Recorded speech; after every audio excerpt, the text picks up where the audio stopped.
Come to questions to the Prime Minister, and we're going to start those questions with Andy Slaughter. Question number one.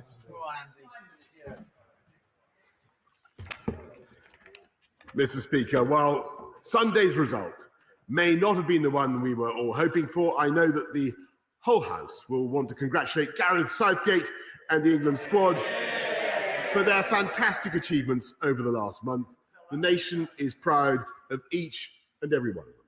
Mr. Speaker, this morning I had meetings with ministerial colleagues and others. In addition to my duties in this House, I shall have further such meetings later today. Andy Slaughter. Thank you very much, Mr. Speaker. Can I second the Prime Minister's support for our outstanding England team and players, but perhaps say that it's a pity it didn't come sooner from him. We all know the importance of double vaccination, especially against the Delta or Johnson variant of the virus. But in Hammersmith and Fulham, despite the hard work of our local NHS council and volunteers, only 36% of adults have been double jabbed. So will the Prime Minister think again before recklessly removing all barriers to infection and transmission on the 19th of January? Will he keep the regulations on mask wearing and, like the Mayor of London, keep fighting the virus until it's beat? Well, Mr. Speaker, if we had followed the honourable gentleman's precepts, and I remember, of course, he campaigned vehemently to stay in the European Union, we would not have achieved the fastest vaccine rollout of any European country and have vaccinated the highest proportion of any European population, Mr. Speaker. That is the reality. And as for his criticism of the roadmap, Mr. Speaker, I respectfully point out to the honourable gentleman, the month is July, not January, Mr. Speaker. We now come to Father of the House, Sir Peter Bottom. Mr. Speaker, it should be obvious that the Cabinet is as inclusive as the English football team, and some of these criticisms, I think, are misplaced. Can I welcome, Mr. Speaker, your words at the beginning of Tuesday's debate and the Prime Minister's first paragraph on the Treasury Minute from Monday? Can we agree that a vote in this House does not amend an Act of Parliament passed by both Houses? Are we expecting a similar debate in another place? And can I suggest to the Prime Minister that instead of leaping from 0.5 to 0.7 at some stage in the future, we step towards it, because a 40% increase in 1 year is ludicrous, and perhaps the Chancellor can consider going to 5.5, 6, 6.5, and then 7. Thank you. I thank the right honourable gentleman, my honourable friend, very much for his opening point. And just on on odour, of course, I can give him this reassurance. We will continue to follow the law, and he will have heard clearly what both my honourable friend, the Chancellor, had to say from this dispatch box, and what I have said as well. We want to return to 0.7 as fast as we can when fiscal conditions allow. We now come to the Leader of the Opposition, Keir Starmer. Thank you, Mr. Speaker. Can I start by thanking the England football team for everything they've given this country over the last 6 weeks. I'm so proud of this young, diverse and humble team and everything that it represents. Mr. Speaker, they're the very best of modern Britain, everything that I know this country can be. Does the Prime Minister think that it was wrong to criticise the England team's decision to oppose racism by taking the knee as gesture politics? I agree very much with what the right honourable gentleman said about the England team. And I repeat, I want to thank each and every one of them for what they did, their incredible campaign they ran in the Euro 2020 championships. And they do represent the very best of our country. And I repeat that I utterly condemn and abhor the racist outpourings that we saw on Sunday night. And so what we're doing is today taking practical steps to ensure that the football banning order regime is changed, so that if you are guilty, Mr. Speaker, of racist abuse online of footballers, then you will not be going to the match. No ifs, no buts, no exemptions, and no excuses.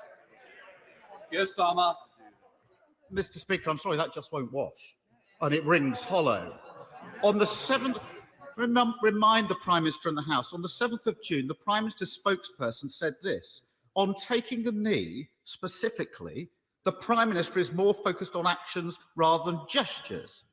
On the 14th of June, the Home Secretary said, I just don't support people participating in that type of gesture politics. The Conservative MP for Bassetlaw called it a ridiculous, empty gesture. So there's no point of pretending that these things weren't said. The England footballer, Tyrone Mings, said that Labour Party member I hear shouted out. Is that really the response? Is that it?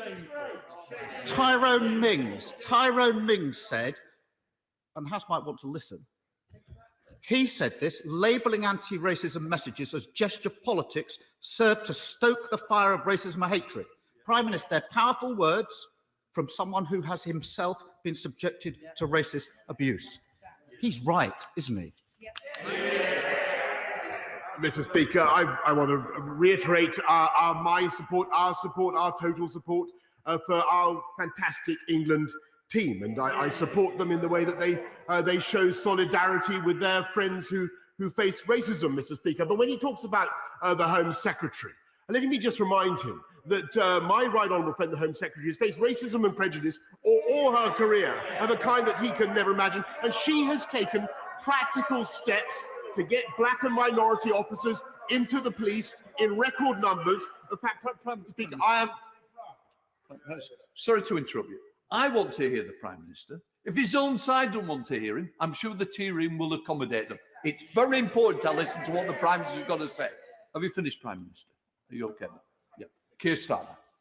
Mr. Speaker, let me be clear. I totally condemn all racism, including that directed at the Home Secretary. But she's got this wrong. The whole country knows it. His own MPs know it. In the last few days, everybody has seen England's black players have been the targets of disgusting racist abuse following Sunday's match. Disgusting. And this is really simple, Mr. Speaker. Either the Prime Minister is with the England players in their stand against racism, or he can defend his own record, those of his ministers and some of his MPs. But he can't have it both ways. So can he tell the House, does he now regret failing to condemn those who booed England players for standing up to racism, yes or no? Mr. Speaker, we made it absolutely clear that no one should boo the England team. And Mr. Speaker, what we're doing now is following the racist abuse that our players sadly suffered on Sunday night and thereafter, we're taking practical action. So in addition to changing the football banning order regime, last night I met representatives of Facebook, of Twitter, of TikTok, of Snapchat, of Instagram, and I made it absolutely clear to them that we will legislate to address this problem, Mr. Speaker, in the online harms bill. And unless they get hate and racism off their platforms, they will face fines amounting to 10% of their global revenues. And we all know, Mr. Speaker, that they have the technology to do it. Keir Starmer. Mr. Speaker, the online harms bill has been promised for 3 years. I'm not sure a 15-minute chat at a garden party moves things forward that significantly. But I want to take the Prime Minister up on what he said about being absolutely clear, because here I have the headline, Mr. Speaker: Boris Johnson refuses to condemn fans booing England taking the knee. That's the story, that's the headline, June the 6th. Boris Johnson refuses to condemn fans booing England taking the knee. That's absolutely clear. It's not quite what the Prime Minister is implying today. It goes on to quote the Prime Minister's spokesperson, saying that the Prime Minister fully respects the rights of those who choose to make their feelings known. This is about booing. Fully respects their rights. And the Home Secretary said that booing was a choice for them, quite frankly. So no condemnation there, no absolute clarity there, Mr. Speaker. When senior government ministers and Conservative MPs defend the booing of an anti-racist message, who do they think they're defending, Prime Minister, and why are they defending it? Mr. Speaker, nobody defends booing of the England side. Nobody defends booing of the England side. And if he continues to attack the Home Secretary, Prime Minister, look, I want to hear the Prime Minister. I want to know the answer, and I expect the opposition to listen to the answer. Prime Minister. Well, thank you, Mr. Speaker. We love and admire the England side and what they did. They represent the best of our country. Nobody defends booing the England side, Mr. Speaker. But what the Home Secretary has been trying to do all her life is not just to fight racism, but to take practical steps to advance the cause of black and minority ethnic groups, which he has done successfully, notably in the police. And since, Mr. Speaker, he's chucking this kind of thing around, could I ask him now to retract this leaflet produced by the Labour Party during the Batley and Spen by-election, which was condemned by his own MPs as dog whistle racism, Mr. Speaker? Yes, Starmer. Mr. Speaker, the Prime Minister isn't kidding anyone in this House. He's not kidding the public, and he's not even kidding his own MPs. Let me quote the Conservative MP for Plymouth Moor View. Conservative MP, the painful truth, says the Conservative MP for Plymouth Moor View, is that Tyrone Mings is completely right. I am very uncomfortable, he says, with the position we Conservatives are needlessly forcing ourselves into. So, Prime Minister, behind you, they don't believe you, and neither do we. Mr. Speaker, we can all see what's happened here. The government has been trying to stoke a culture war, and they've realised they're on the wrong side. And now they hope that nobody's noticed. Why else would a Conservative MP boast that he's not watching his own team? Why else would another Conservative MP say that Marcus Rashford spends too much time playing politics when he's actually trying to feed children that the government won't? And why will the Prime Minister refuse time and time again, even now, to condemn those who boo our players for standing up against racism? Mr. Speaker, what is it that this England team symbolises that this Conservative Party is so afraid of? Mr. Speaker, I think the House will judge for themselves the quality of the question that the right honourable gentleman has just put. I think the whole House is united, including our distinguished members from Scotland, by the way, Mr. Speaker, in admiration of the England team and of every single member of that squad and what they did.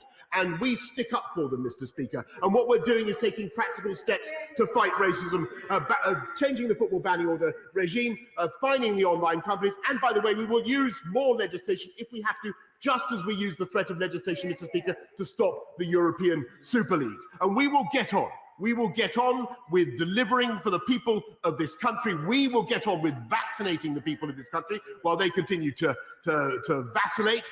We will continue to immunise the people of this country while they improvise and dart around. And Mr. Speaker, I don't want to engage in a political culture war of any kind. I want to get on with delivering for the people of this country. He simply wants to get on with dithering.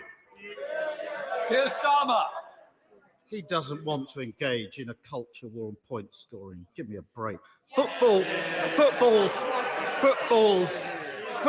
a game. Racism isn't, Prime Minister. That's why many of us have been involved in the charity Show Racism the Red Card for years. But far from giving racism the red card, the Prime Minister gave it the green light. And I'll tell you the worst kind of gesture politics, Mr. Speaker, putting an England shirt on over a shirt and tie whilst not condemning those booing is the worst kind of gesture. Mr. Speaker, I want to ask the Prime Minister finally about the reported amnesty for crimes committed during the Troubles in Northern Ireland. I worked in Northern Ireland for 6 years with the Policing Board and the police. I've also prosecuted terrorists as the Director of Public Prosecutions, so I know how difficult and how sensitive this is. But a blanket amnesty, including for terrorists, is plain wrong. I was in Northern Ireland last week, and it's absolutely clear that the government's amnesty is not supported by the political parties in Northern Ireland, and it's not supported by victims groups. Last Thursday, I spoke to victims of terrorism at the Wave Trauma Centre in North Belfast. Mr. Speaker, they haven't even been properly consulted on this proposal. If things are to move forward in Northern Ireland, any discussion has to start with the victims. politicians in London can't simply draw a line under terrorism and other crimes and then force it on those most affected. The Prime Minister looks up, so let him look up and let him hear. Because I want to quote Julie Hambleton, Mr. Prime Minister. Her sister Maxine was among the 21 people killed by the IRA in the Birmingham pub bombings. So that's Julie Hambleton, Prime Minister. She says, tell me, Prime Minister, if one of your loved ones was blown up beyond recognition, where you were only able to identify your son or daughter by their fingernails, would you be so quick to grant their murderers an amnesty and propose such obscene legislation? What does the Prime Minister have to say to Julie, and she's listening, and other victims like her? Mr. Speaker, I think that the whole House will acknowledge the suffering of victims like Julie and their families. And of course, nothing I say or can do now can in any way mitigate her loss, and that is clear. But it is also true that the people of Northern Ireland must, if we possibly can allow them to, they must move forwards now. And he will know that the proposals that are being brought forward, and the House will hear about them in more detail later on from my right honourable friend, the Secretary of State for Northern Ireland. The proposals that are being brought forward are measured, they are balanced, and they have a wide degree of support, I may say, from former Labour Prime Ministers and former Labour leaders who I think are of considerable more distinction, I may say, than the right honourable gentleman opposite. And he will recall that it was under that Labour administration that many terrorists were unfortunately given effectively an amnesty, and they were allowed to escape the full consequences of their crimes, as he knows very well. And that is the reality. Whilst the sad fact remains that, and this is of course no consolation to people like Julie, but the sad fact remains that there are many members of the armed services who continue to face the threat of vexatious prosecutions well into their 70s and 80s and later. And we are finally, Mr. Speaker, bringing forward a solution to this problem, to enable the province of Northern Ireland to draw a line under the Troubles, to enable the people of Northern Ireland to move forward. And I think someone with greater statesmanship and clarity of vision would have seen that, Mr. Speaker, and given these proposals a fair wind. Bell. Thank you, Mr. Speaker. Mr. Speaker, the scandalous situation at Wally's Quarry landfill in my constituency with the noxious gas emissions is, I'm afraid, continuing. To date, there's been no apology from the operator, Red Industries, and no credible explanation for the odour that is blighting the lives and the health of so many of my residents. So what assurances can the Prime Minister give me today that every effort will be made to speed up the works that have been mandated by the Environment Agency, that we will get a deadline as to when we can expect this awful situation to be resolved, and that those responsible are held fully to account? Mr. Speaker, I yield to no one in my admiration for the Environment Agency, but in this case, Mr. Speaker, I thank my honourable friend because they are not, in my view, sorting this problem out fast enough. I am fed up with this being raised with me.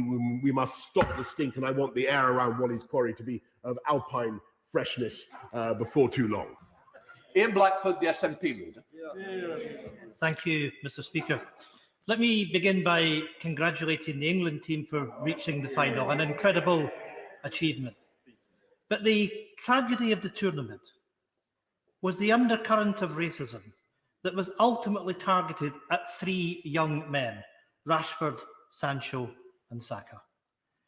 Mr. Speaker, wherever there is racism, it falls on all of us to face it down and to call it out. And it is shameful that it took until last night for the Prime Minister to meet with the main social media companies and finally wake up to the fact that those who publish and promote vile, racist online abuse need to be faced down and sanctioned. So, can the Prime Minister tell us what sanctions he thinks would be appropriate for someone who publishes racist content? And it is shocking even to have to say this out loud, describing Africans as flag-waving pickaninnies with watermelon smiles. Minister. Mr. Speaker, I've commented many times about the words that I've said in the past, and I think the House understands how. I think the House understands how you can take things out of context, Mr. Speaker. What I think people do understand that, but what they also understand is that there is a chance now to hold these internet companies to account and to make sure that they face fines running to 10% of their global income if they fail to take hate and racism off their platforms, Mr. Speaker. And I hope actually that the Scottish Nationalist Party will support it. Ian Blackford.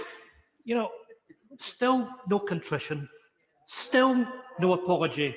And Mr. Speaker, the truth is that the Tory party doesn't sanction those who publish that kind of racist content. They promote them to be Prime Minister. The legacy of this Prime Minister's dog whistling has followed him into 10 Downing Street, and it is now at the heart of this Tory government.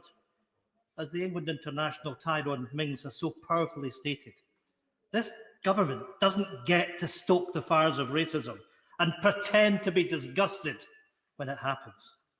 They don't get to condemn the racism of others, but deny that the racism that they have even provoked.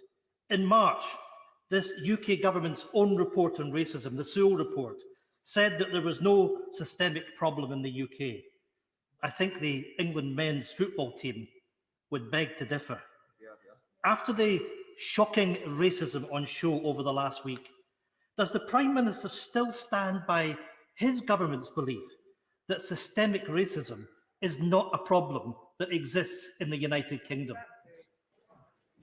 Mr. Speaker, I do think that racism is a problem in the United Kingdom, and I believe it needs to be tackled and it needs to be stamped out with some of the means that I've described this morning. But when he attacks our party, my party, Mr. Speaker, I'm afraid he's got the wrong target. This is a party that has not only had the first ever Muslim Secretary of State for Health, now he was former Chancellor, of course, but has had 2 female Prime Ministers, the most diverse cabinet in the history of this country, the most diverse government in the history of this country, Mr. Speaker. We are the party. If you are a young person growing up in a black or ethnic minority group in this country, we are the party that represent hope and opportunity.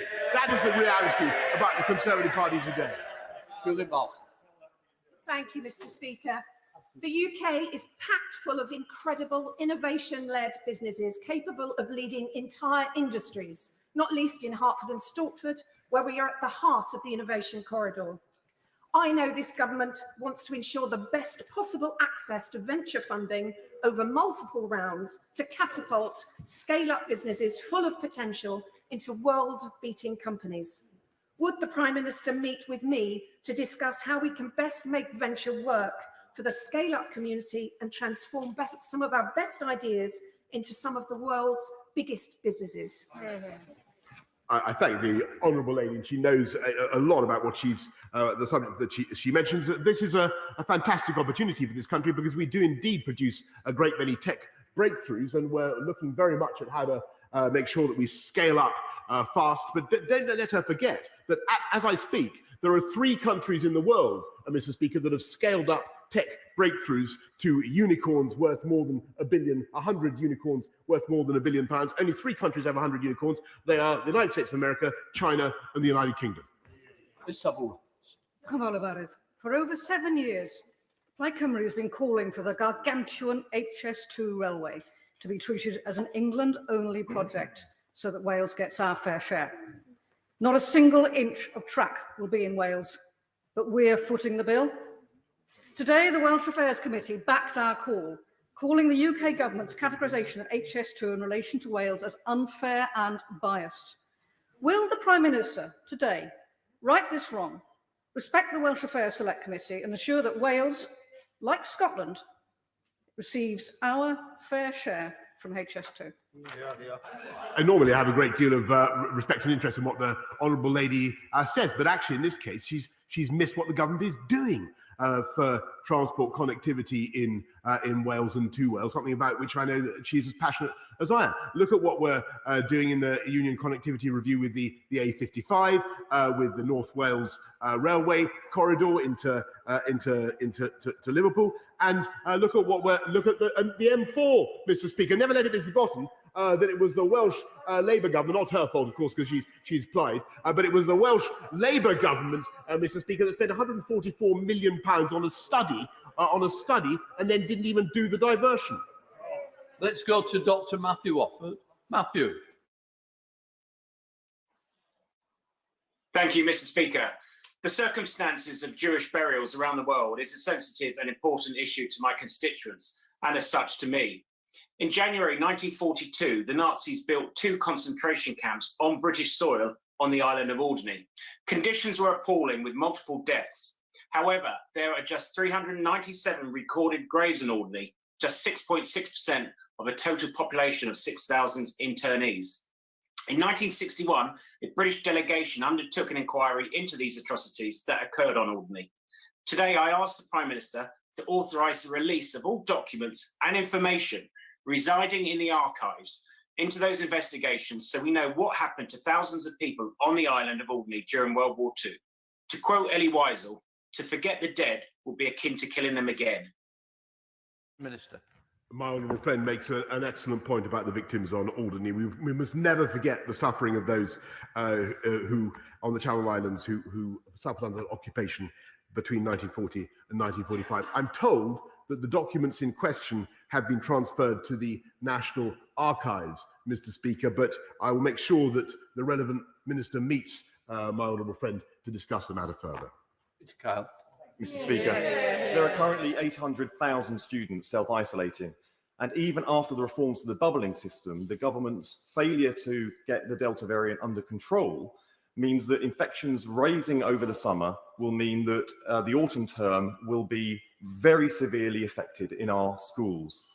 If the JCVI says that it is safe and appropriate for adolescents to receive the vaccine, will the Prime Minister promise that every single adolescent will be offered the vaccine over the summer and parents given all the information they need to make an informed decision so that schools can return and not continue to be affected by the bad policy making of this government and the failure to get the Delta variant under control?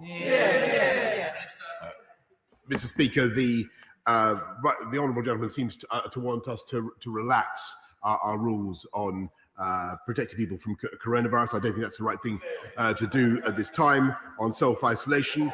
And he also calls for us to go against the JCVI.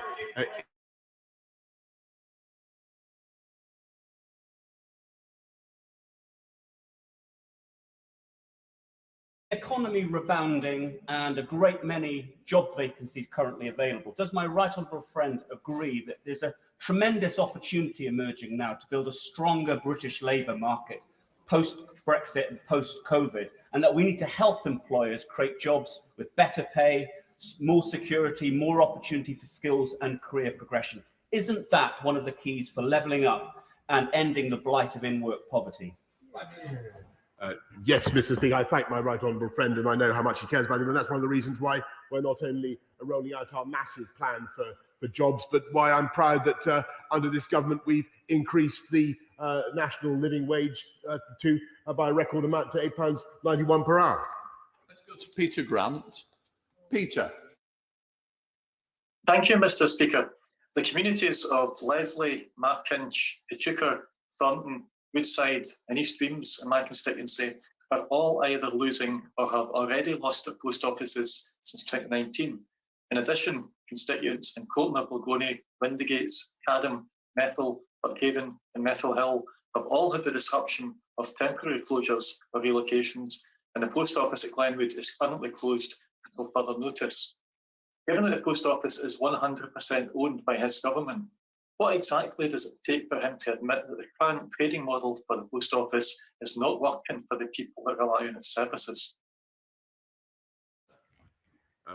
Mr. Speaker, the treatment of the post office, the masters, the sub-post masters in the recent computer malfunction was, I'm afraid, appalling, and I've made that clear. When it comes to protecting and supporting post offices, particularly rural post offices, where I think is what he was driving at, this government will do everything it can to protect them. Let's go to Angela Richardson. Angela. Mr. Speaker, too noisy, too much air pollution, and too much time wasted sitting in traffic, impacting productivity. The A3, as it narrows through Guildford, has been the cause of frustration for decades. According to Highways England, there are no more sticking plasters, which is why I'm calling for the A3 to be tunnelled under Guildford. Does my right honourable friend agree with me that as we build back better after the pandemic, investment into major road infrastructure solutions will be an important part of delivering on the levelling up agenda right across the whole country? Minister. I thank my honourable friend. I know the stretch of road that she refers to very well, as I'm sure many members across this House do as well. I would love to be able to clip my fingers and say that we could tunnel under Guildford. All I can say is, Mr. Speaker, in all candor, we will certainly look at it. But honourable members should be in no doubt that we're spending record sums, £27 billion on improving England's strategic roads, part of a £640 billion biggest, best ever package of infrastructure investment in this country. Let's go to Howell Williams. Howell.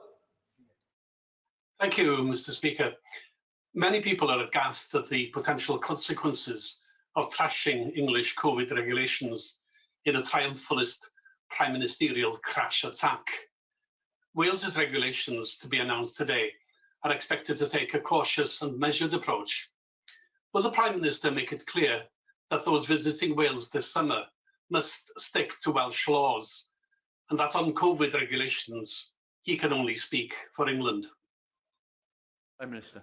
Yes, of course, Mr. Speaker, and I think that people should stick to the rules and the guidance wherever they are, and I think he's absolutely right to talk about a cautious and a measured approach. John Penrose. Mr. Speaker, the Prime Minister will have seen that two recently published Government Commission reports, mine into competition policy and the Task Force on Innovation, Growth and Regulatory Reform, both make the same two recommendations to inject fresh energy into our better regulation regime so we can deliver our Brexit ambition of replacing ponderous EU regulations with simpler, digital and less burdensome UK equivalents without reducing quality standards in the process. So, will he take this opportunity to unleash a big post-Brexit better regulation dividend by declaring his enthusiastic support for a strong new one-in, two-out regime with no loopholes or exceptions right here today? Yes, Mr. Speaker, and I think it is obvious that the UK has a massive amount to gain, not just from his report, which I much enjoyed, as I told him I thought was excellent, but also from the Tigger report, the task force on reducing regulation, and I thank them for that. And they'll be seeing and they will be seeing a lot more in the next few weeks. Let's go to John Nicholson. John. Thank you, Mr. Speaker, sir. Yesterday, at the Prime Minister's instigation, 333 Conservative members of this House, including some of its wealthiest, voted to deprive some of the world's poorest children of clean water. Education for girls programmes we guarantee will be slashed. Polio eradication schemes too. Most people go into politics to make the world a better place, but the Prime Minister seems to be an exception. As he reads of the anguish his decision has caused, and as the father of a young child, doesn't he feel the merest hint of shame? Mr. Speaker, I think the people of this entire country should be immensely proud of what the UK is doing abroad, whether it is educating millions of girls with an increase to support for female education, whether it is helping the countries around the world to tackle climate change with £11.6 billion of investment, or helping refugees in Yemen or Syria or Ethiopia with £900 million. We're spending £10 billion a year on overseas aid alone, Mr. Speaker, to say nothing of what we're doing with vaccines. The whole country should be immensely proud of what the UK is doing in spite of this pandemic. Let's go to Faye Jones. Faye. Thank you. Mr. Speaker, I'm sure you will know the Green Man Festival, which is an incredibly popular international music event, which takes place in Crickhowell in my constituency. The festival organisers have gone to great lengths to ensure the event is COVID secure, but the Welsh Government refuses to give them the green light to go ahead as a test event, unlike similar events in England. So will my right honourable friend help us by giving the Green Man Festival his full support and encourage the Welsh Government to get behind the festival at long last? Prime Minister. Well, Mr. Speaker, I haven't been invited to attend the Green Man Festival, but it sounds great. She's obviously my honourable friend's obviously a big fan. I will do what I can to pass her message along. I thank her for campaigning for Wales and for the Green Man Festival.